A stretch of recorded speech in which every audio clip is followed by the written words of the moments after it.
In 2006, Netflix started a competition to find the best collaborative filtering algorithm that could increase their current user prediction capabilities by 10%. This competition revolutionized the streaming service and allowed them to create an accurate and relevant recommendation system which was individually tailored for each subscriber. The recommendation system filters the entire library not only into genres but highly specific categories and subcategories, such as US TV dramas featuring a strong female lead and binge-worthy US crime TV shows, in order to actively put content in front of users which it thinks they will watch. Netflix achieves this by keeping a record of things such as when you logged in, what you watched, how long you were watching for, and what device you were watching it on, in order to make predictions of what you will want to watch in the future.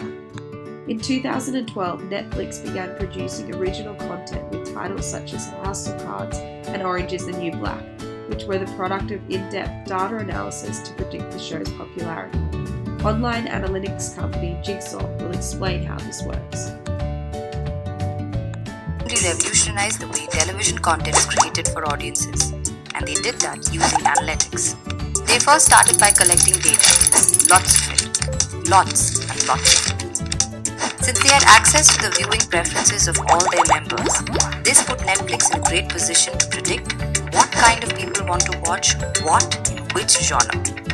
Netflix's vast analysis led them to the conclusion that David Fincher, the director of The Social Network, was very popular.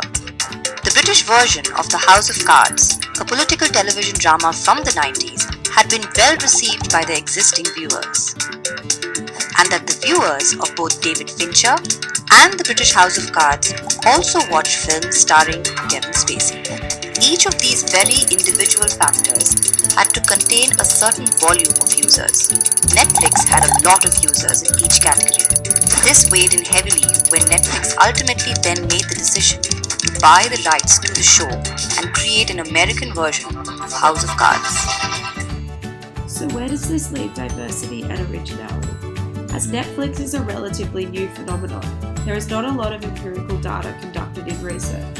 However, a study conducted at RMIT University in Australia in 2017 notes that Australian titles make up only 2% of the Australian Netflix catalogue.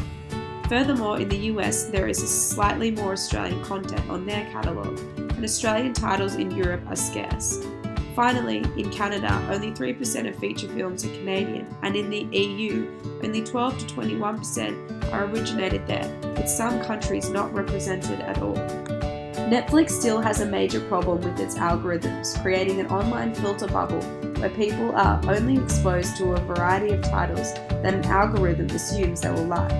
This becomes more problematic in content creation, as the content that is represented is highly westernized and rooted in Hollywood and popular culture, thus creating a less diverse and creative space that fosters the new, the exciting, and the groundbreaking. Maybe through a re-evaluation of these algorithms, Netflix may be able to avoid making another series about a rich white guy in the White House on his quest for world domination.